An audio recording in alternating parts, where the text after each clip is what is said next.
The massive alien ships hung in Earth's sky like dark clouds. Sarah Chen stood in the emergency bunker beneath Geneva, watching the holographic display show dozens of vessels that dwarfed anything humanity had ever built. Each ship stretched for miles, their sleek hulls gleaming with an otherworldly metal that seemed to bend light around it. "How long before they reach the surface?" Sarah asked the military officer beside her. 30 minutes, maybe less," General Harrison replied. His weathered face showed the strain of the past 3 days. "Our fighters can't even scratch their shields. Every weapon we've thrown at them just bounces off." Sarah nodded slowly. She had expected this moment for years, ever since the deep space telescopes first detected the alien fleet approaching from the outer system. The Keth Moran Confederation had finally found Earth. The first alien transmission had been clear and simple: surrender or face total destruction. They spoke perfect English, having monitored human communications for months before revealing themselves. Their message carried the cold certainty of a species that had conquered 1,000 worlds. But Sarah had a plan. "Connect me to their command ship," she told the communications officer. The main screen flickered, then showed the interior of an alien bridge. The creature that appeared was tall and thin, with gray skin that looked like polished stone. 4 eyes, arranged in a diamond pattern, studied her with predatory intelligence. This was General Vex Thara, commander of the invasion fleet. "Human," the alien said, its voice somehow translated into perfect English. "You wish to discuss surrender terms?" "I do," Sarah replied, keeping her voice steady. "But not unconditional surrender." The alien's 4 eyes blinked in sequence. "You are in no position to make demands. Your weapons cannot harm our ships. Your military is scattered and broken." "That's true," Sarah admitted. "But destroying us serves no purpose. We're more valuable alive than dead." General Vex Thara leaned forward. The bridge behind him showed other aliens working at stations that glowed with soft blue light. "Explain." "Team. Humans are excellent workers. We're creative problem solvers. We adapt quickly to new situations." Sarah had rehearsed these words many times. "Killing us wastes resources you could use elsewhere." The alien was quiet for a long moment. Sarah could hear her own heartbeat in the silence. "You offer to serve as client species?" Vex Thara finally asked. "Under the right conditions, yes." Sarah stepped closer to the screen. "We'll provide labor, research assistance, whatever you need. In return, you let our civilization continue under your guidance." She could see Vex Thara considering this. The Keth Moran Confederation preferred client species to dead worlds. Living servants were more useful than empty planets. "What are your conditions?" the alien asked. "Our governments remain in place as local administrators. Our people keep their basic freedoms. And we want to learn from your technology." "Learn our technology?" The alien's voice carried what might have been amusement. "You wish to study weapons that could destroy your planet?" "Not weapons," Sarah said quickly. "Medical technology, computer systems, energy production. Things that could help our people serve you better." This was the crucial moment. Sarah had spent months crafting this argument with Earth's best strategists. The key was making the aliens think they were getting something valuable, while keeping them from looking too closely at what they were giving up. General Vex Thara spoke with other aliens off-screen. Sarah caught fragments of their language, a series of clicking sounds mixed with musical tones. Finally, he turned back to her. "We agree to your terms. Earth becomes a client world of the Confederation. Your leaders will report to our governors. Any sign of rebellion will result in immediate termination of this arrangement." "Understood," Sarah said. "When do we begin the transition?" "Immediately. Our ships will land at your major cities within the hour. Prepare your leaders for integration briefings." The transmission ended. Sarah sat down heavily in her chair, feeling the weight of what she had just done. Around her, the bunker was silent, except for the hum of computers and air recyclers. You realize what you've just committed us to, General Harrison said quietly. I know exactly what I've done, Sarah replied. She touched a hidden control on her wrist, sending a coded signal that would reach every military installation on Earth. I've bought us time. The general frowned. Time for what? Sarah smiled for the first time in days. For them to get comfortable. For them to stop watching us so carefully. She stood and walked to another display showing underground facilities scattered across the globe. Facilities the aliens knew nothing about. They think they've seen our best technology, she continued. They think our fighters and missiles represent the peak of human achievement. They have no idea what we've been working on in the deep bunkers. Well, General Harrison's eyes widened as understanding hit him. The black projects. You're talking about the black projects. Every piece of experimental technology we've developed in the past 50 years. Quantum computers, exotic matter manipulation, AI systems that make their translation software look like a calculator. Sarah's voice grew stronger. They've just given us access to their technology while assuming we're too primitive to improve it. Outside, the first alien shuttles were entering Earth's atmosphere. Soon, alien governors would be walking through human cities, believing they had conquered another backward species. They would share their advanced systems with their new servants, never suspecting that those servants might have ideas of their own. Sarah watched the shuttles descend and allowed herself one more smile. The Kethmoran Confederation was about to learn something important about humans.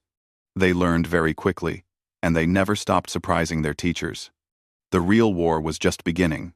3 months had passed since the alien ships landed. Dr. Marcus Webb stood 2 miles underground in the Colorado facility, watching his team work on technology that officially didn't exist.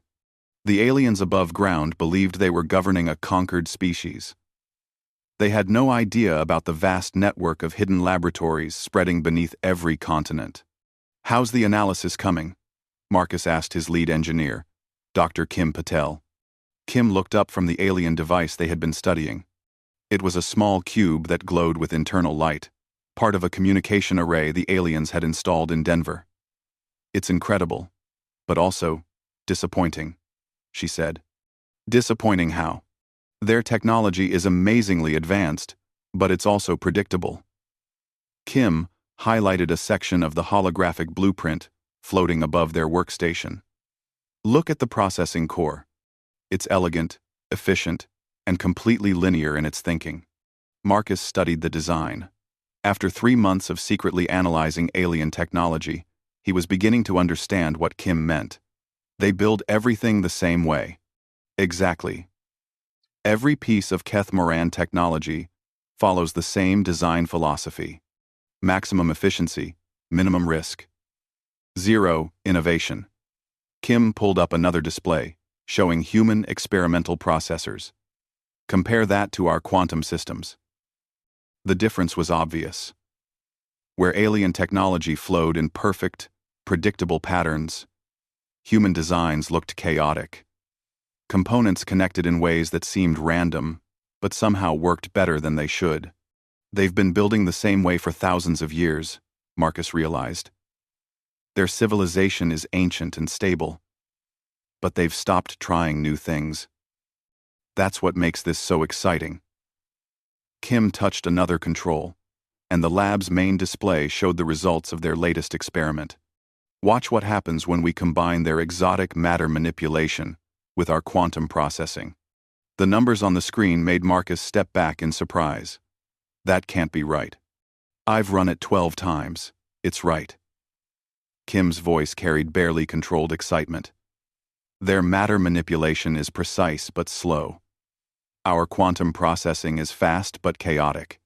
Together, they create something neither species achieved alone. Marcus walked to the main viewing window that looked down into the manufacturing bay. Hundreds of technicians worked on projects that would have seemed like magic to anyone from the surface world. Weapons that could cut through alien hull plating. Computers that solved problems in seconds that took alien systems hours. Shield generators that bent the laws of physics in ways that made alien scientists nervous. All of it had been developed in absolute secrecy over the past 50 years. The public knew about satellites and space stations. They didn't know about the experimental ships hidden in asteroid mining facilities or the AI systems that could outthink most biological minds. Status report from the other facilities? Marcus asked his assistant. Beijing finished their gravity manipulation tests. The results exceeded all projections. The young woman consulted her tablet. Moscow completed the new alloy trials. Their hybrid materials are 30% stronger than pure alien composites, and the Australian team just cracked the alien energy storage problem. Marcus nodded. Every hidden facility on Earth was making similar breakthroughs. Human creativity, combined with alien precision, was producing miracles. The elevator chimed, and Sarah Chen stepped into the control room. She looked tired but determined. Managing the surface deception while coordinating the underground resistance was taking its toll on her. "How are our guests?" Marcus asked. "Comfortable and completely unsuspecting." Sarah accepted a cup of coffee from one of the technicians. Governor Zethmore actually complimented humanity's rapid adaptation to Confederation systems. "He's pleased with our progress as servants." "Does he suspect anything about the missing materials?" "Not a thing. The aliens are so confident in their superiority that they don't bother with detailed inventories. As far as they know, we're using their gifts to build better farming equipment and communication networks." Marcus smiled at that. The aliens had been generous with their technology, wanting their new servants to be as useful as possible. They shared manufacturing techniques, computer systems, and energy sources without realizing that human engineers were immediately finding ways to improve everything they touched. "What about the timeline?" Kim asked. Sarah's expression grew serious. "Intelligence suggests the Confederation is planning to move significant military assets through this sector in 6 months. If we're going to act, it has to be before then. 6 months to integrate 50 years of secret research with 3 months of alien technology." Marcus considered the challenge. "It's possible, but we'll need to coordinate perfectly. Every facility will work on different components," Sarah explained. "North America handles propulsion and weapons. Europe focuses on shields and sensors. Asia develops the integration software. When we're ready, we combine everything simultaneously." Marcus looked down at the manufacturing bay where human workers were building impossible things with alien materials. "They have no idea what they've given us, do they?" "The Keth-Moran Confederation has conquered hundreds of species," Sarah said.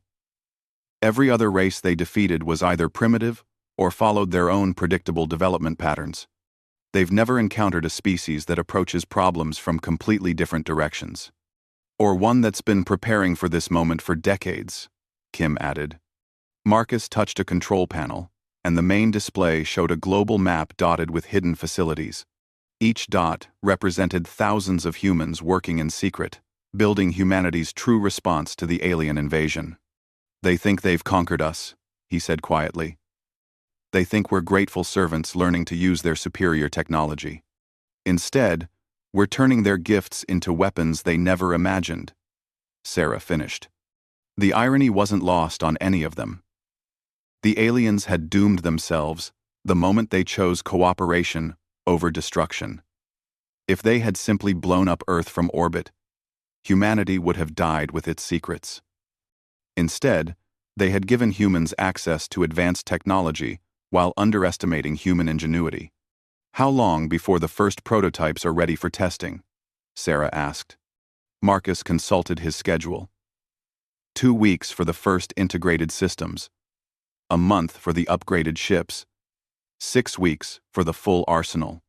And then, Marcus looked at the displays showing human innovation combined with alien technology.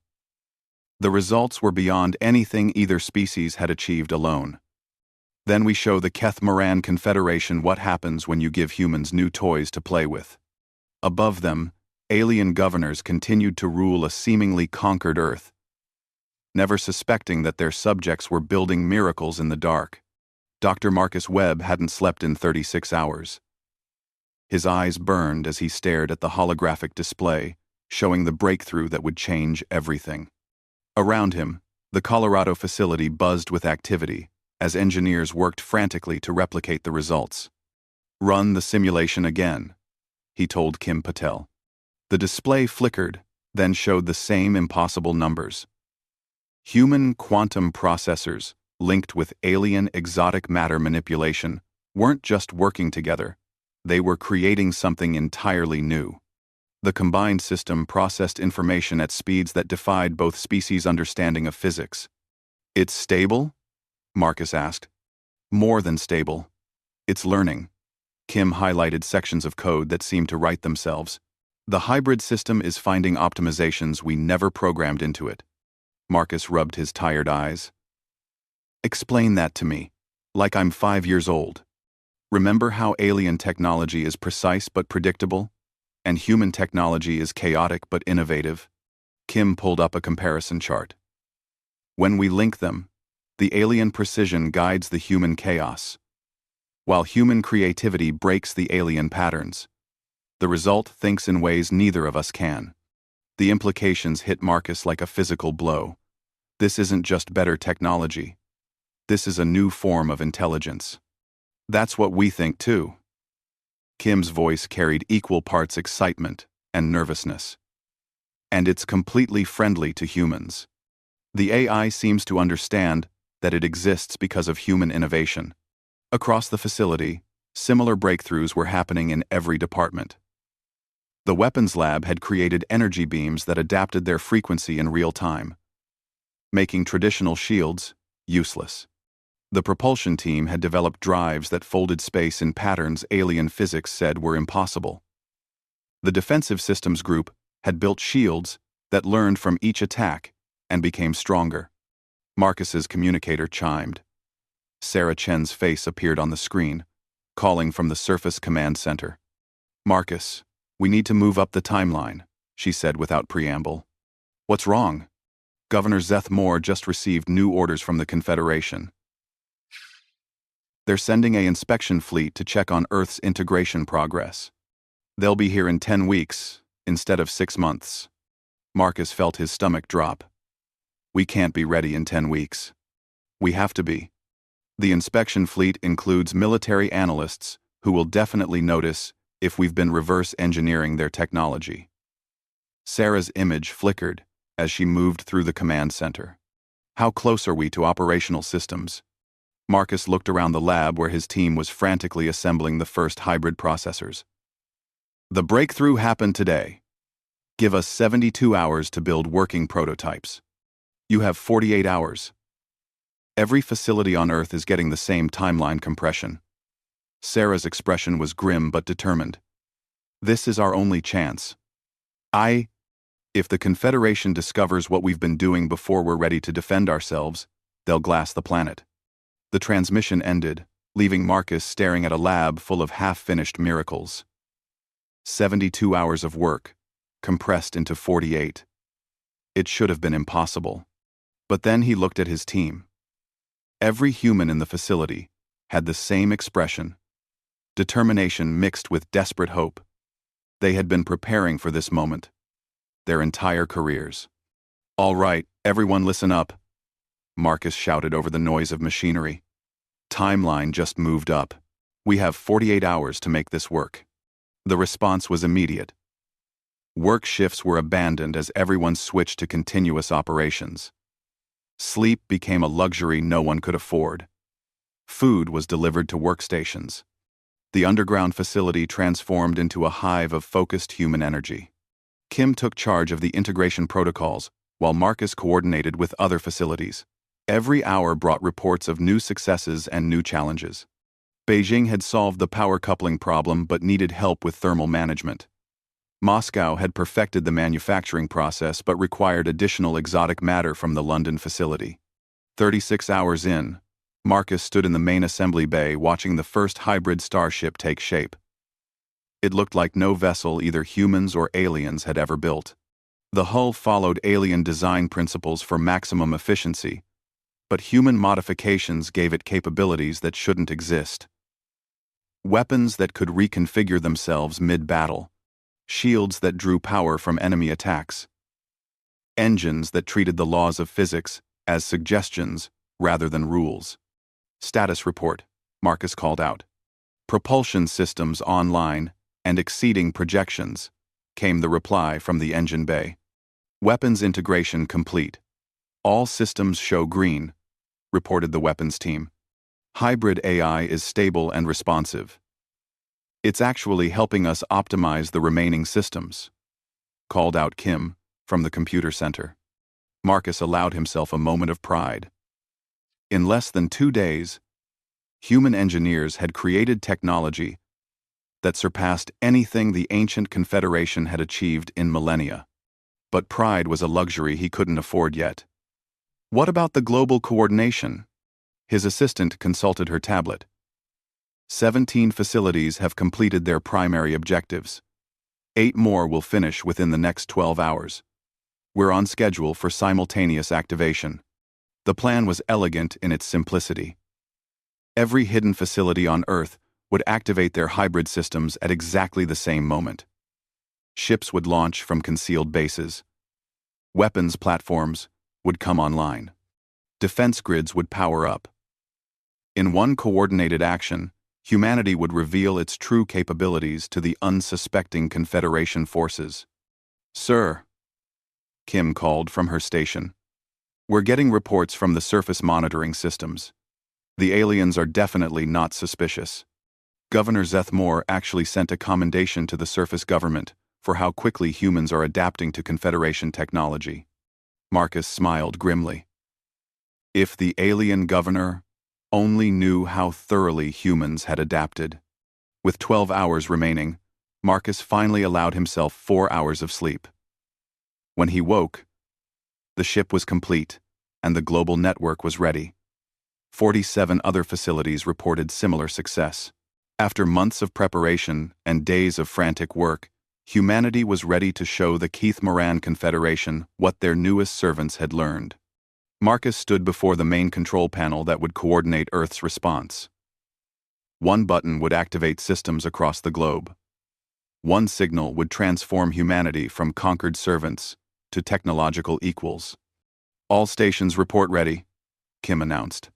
Marcus looked around the control room at faces that showed exhaustion, determination, and hope.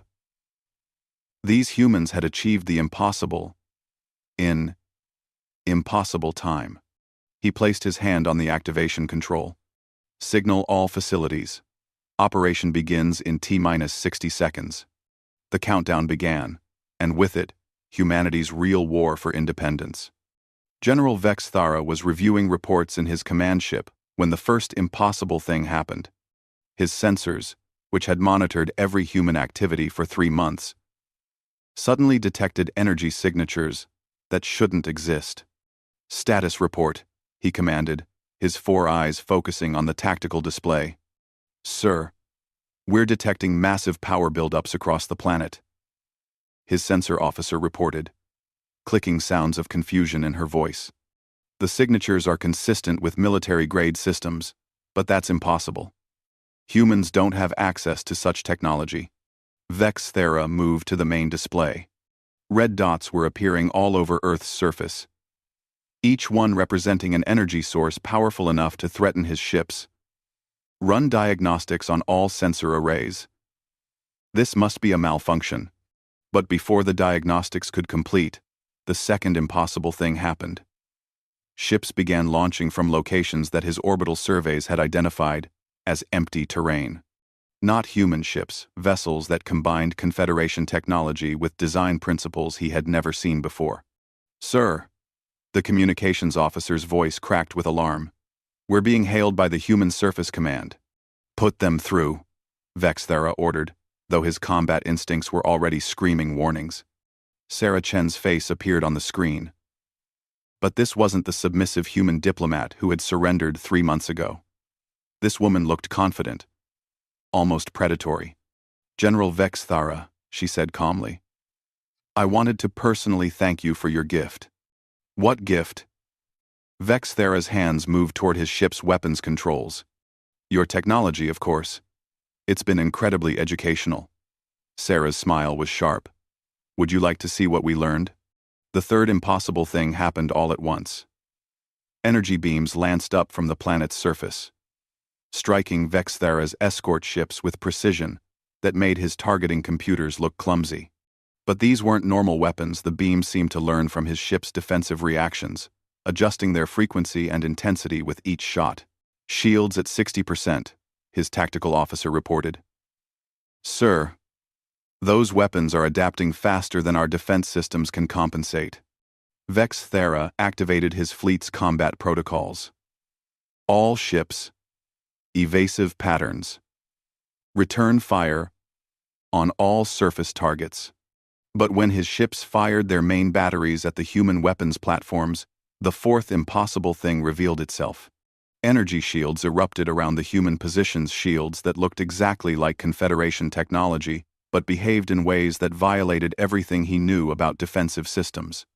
Sir, their shields are absorbing our weapons fire and converting it to power, his science officer reported, disbelief clear in his voice. That's impossible. The energy readings don't lie. Every shot we fire makes their shields stronger. On the display, more human ships continued launching. Vexthera counted dozens. Then, hundreds of vessels that combined Confederation engineering with modifications he couldn't understand. Worse, they were moving in formation patterns that suggested tactical coordination beyond what any client species should possess. Sir, the communications officer interrupted. We're receiving tactical data from the human ships. They're sharing our own defensive information with each other in real time. Vexthera stared at the tactical display where human ships moved like a single organism, each one learning from the experiences of all the others. How are they accessing our systems? Quote, we gave them access, sir, to help them integrate with Confederation networks. The officer's voice grew smaller. They've turned our own gifts against us. The human ships closed to engagement range, and Vexthera saw his fifth impossible thing of the day. Their weapons weren't just adapted Confederation technology, they were improvements that made his millennium-old designs look primitive. Energy beams that curved around obstacles. Missiles that reconfigured themselves mid-flight. Defensive systems that seemed to predict his tactics before he implemented them. Fleet status? Vexthera demanded. 17 ships damaged, 3 destroyed. Human casualties appear to be 0. His tactical officer's voice carried the shock of a predator, discovering it had become prey. Sir, their technology is superior to ours. That's impossible. Humans are primitives. Sir, with respect, the evidence suggests otherwise. Vexthera watched another of his escort ships explode under concentrated fire from human vessels that moved like dancers, avoiding his weapons while delivering precise, devastating strikes. This wasn't just military technology, this was artistry applied to warfare. Sarah Chen's face reappeared on his screen. General, I think we need to discuss new terms. You dare threaten the Keth-Moran Confederation? Vexthera snarled, though he could hear the uncertainty in his own voice. I'm not threatening anyone. I'm offering you the same choice you gave us 3 months ago. Sarah's expression remained calm. Surrender or face total destruction? Humans don't have the capability to destroy a Confederation fleet. Would you like to test that assumption? Sarah touched a control, and the tactical display showed energy readings that made Vexthera's combat computers issue warning alarms. What you're seeing are our primary defense platforms. We have others. The sixth impossible thing was the hardest for Vexthera to accept. The energy signatures coming from Earth's surface showed weapons capable of cracking planets, not just killing his fleet, destroying entire worlds. How? The word escaped him before he could stop it. You gave us advanced technology and assumed we would use it the same way you do. Sarah's smile returned. You forgot to consider what happens when a creative species gets access to new tools. Vex Thara looked around his bridge at officers who had conquered dozens of worlds. All of them wore expressions of shock and growing fear. In 3 months, humanity had gone from defeated primitives to technological superiors. "What do you want?" he asked. "The same thing you wanted from us." "Cooperation." Sarah leaned forward. "But on equal terms. The Confederation will never accept humans as equals." "The Confederation will accept whatever terms keep them alive," Sarah replied calmly. "Your choice, General. You can return to your superiors and explain how you lost an entire fleet to primitives, or you can return and explain how you discovered the Confederation's newest partners." Vex Thara stared at the tactical display where human ships continued to demonstrate impossible capabilities. Ships that learned and adapted. Weapons that improved themselves. Defense systems that turned enemy attacks into advantages. In 3 months, humans had achieved what the Confederation considered centuries of advancement. And they had done it by taking Confederation technology and improving it in ways that violated everything he thought he knew about innovation. "Terms?" he finally asked. Sarah's smile grew wider, and Vex Thara realized he was no longer negotiating with a conquered species. He was negotiating with his superiors. 6 months later, Dr. Marcus Webb stood in a laboratory that would have seemed impossible a year ago. Human and Kethmoran engineers worked side by side, their different approaches to problem-solving, creating solutions that neither species could achieve alone. The room hummed with the sound of hybrid technology that was becoming the new standard across known space. "The integration is proceeding better than projected," Dr. Kim Patel reported, looking up from a workstation where she was collaborating with scientist Kethville, one of the Confederation's top researchers. "The combination of human creativity and Kethmoran precision is producing results that surprise even us." Marcus nodded, watching a human engineer show her alien colleague how to approach a power coupling problem from an unexpected angle. The Kethmoran's 4 eyes widened as the human solution proved more efficient than methods his species had used for centuries. The peace negotiations had been unlike anything in galactic history. Instead of the usual terms of surrender, humanity had presented the Confederation with a new model for civilization. Rather than static hierarchy based on technological superiority, they proposed dynamic cooperation based on complementary strengths. "Status report from the joint research stations?" Marcus asked his assistant. "Outstanding across the board. The Mars facility has achieved breakthrough fusion efficiency. The Europa base has developed new life support systems that exceed both species' previous capabilities. And the asteroid mining operations are producing resources at rates that are reshaping the galactic economy." Sarah Chen entered the lab, looking more relaxed than Marcus had seen her in years. The stress of managing humanity's deception was gone, replaced by the complex but rewarding work of building a new kind of galactic society. "How's the Confederation Council responding to our latest proposals?" Marcus asked. "Better than expected." Sarah accepted a tablet showing the latest communications from the galactic capital. 3 more member species have requested human innovation teams. The Zephyrians want help redesigning their atmospheric processors. The Crystalline Collective is interested in our approach to quantum computing. The transformation had been remarkable. Word of humanity's technological achievements had spread throughout the Confederation, carried by General Vex Thara himself. The alien commander had become one of humanity's strongest advocates, arguing that human innovation represented the key to breaking the Confederation's technological stagnation. "What about the resistance to change?" Marcus asked. "Still there, but weakening."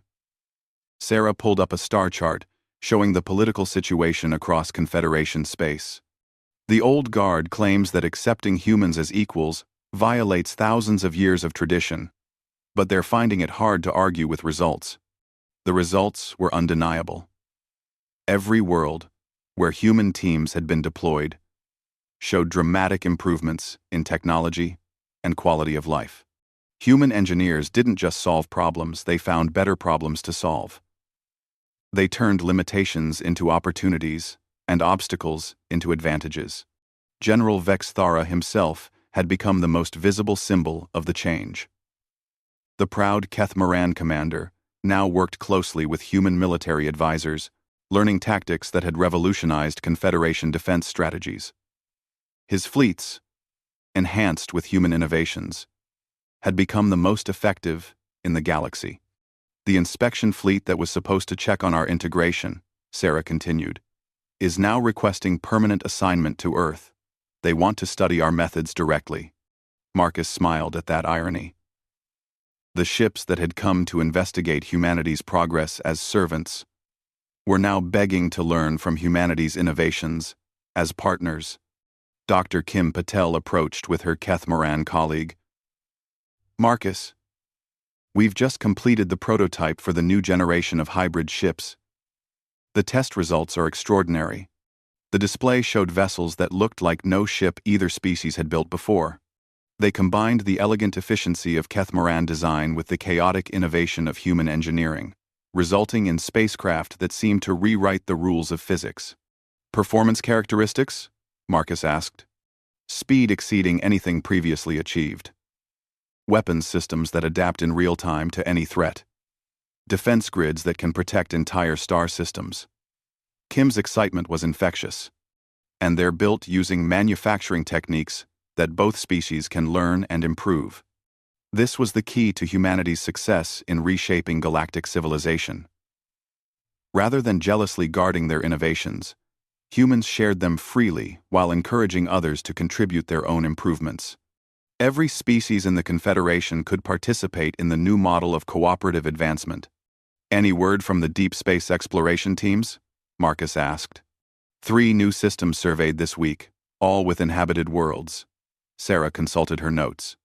The exploration ships are using the new hybrid technology to make contact at ranges that were impossible before. First contact procedures are being revolutionized. The old Confederation model had been based on conquest and subjugation. Species were either members or enemies, with no middle ground. Humanity's approach emphasized cooperation and mutual benefit, turning potential conflicts into opportunities for growth. Marcus looked through the laboratory windows at the sky above Geneva, where human and alien ships worked together in orbital construction projects that would have seemed like fantasy a year ago. The integration was proceeding so smoothly that it was hard to remember when the two species had been enemies. General Vex Thara wants to schedule another strategy session, Sarah mentioned. He's working on proposals for restructuring the entire Confederation military along cooperative lines. The same general who came here to conquer us is now advocating for our principles. He says working with humans taught him the difference between strength through domination and strength through cooperation. Sarah smiled. Apparently, we've been very educational. Dr. Kethville approached with a tablet showing the latest research results.